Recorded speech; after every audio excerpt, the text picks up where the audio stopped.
And we're back. Sorry about that. My phone just got cut off. So we're answering this question, is this in scientific notation? Why or why not?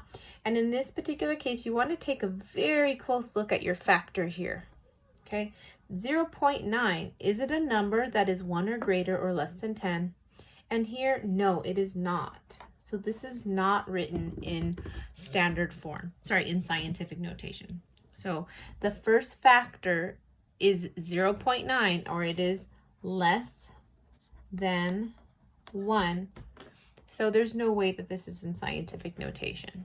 Okay, the only way for this to be scientific notation, if we were to move this decimal place over 1 to the right, then yes, it would look like 9.0, for instance, times 10 to the, we're not sure.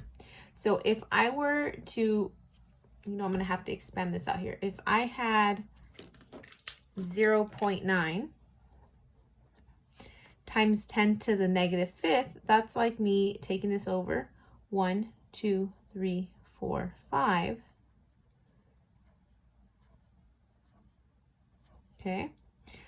However, if I'm going to move this over 1 decimal spot, this is actually raising it to the negative 6th power. I'm going to put a negative 6 right in here. So think of it like this. Everything in math has a balance. If you've gone up a digit, if you've multiplied it by a power of 10, you're going to have to go back and divide it by a power of 10. So if you multiplied it, if you've gone over, then this negative 5 is now a negative 6. Okay, so although these two are equal, this one right here is written in scientific notation. Okay, and then the last question, which is larger, this one or this one.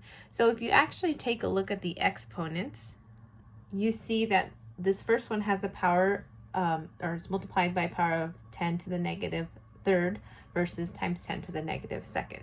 And although we're tempted to see that 3 is negative than 2, or sorry, is larger than 2, negative 2 would actually create a larger number.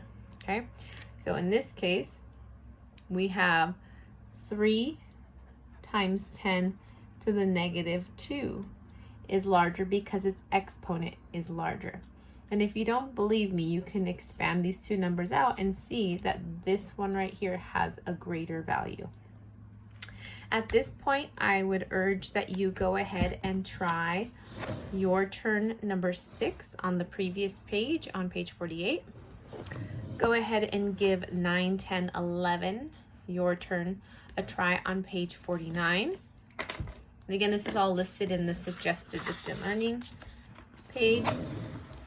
And then I would give problems 5 through 14 a try in the guided practice, which is on page 50 in your textbook. In the next day or two, I will be uploading the answers so you can kind of check to see if you are getting these correct. And if not, please reach out. And I'm here for you guys if you need any help. Okay, have a great day.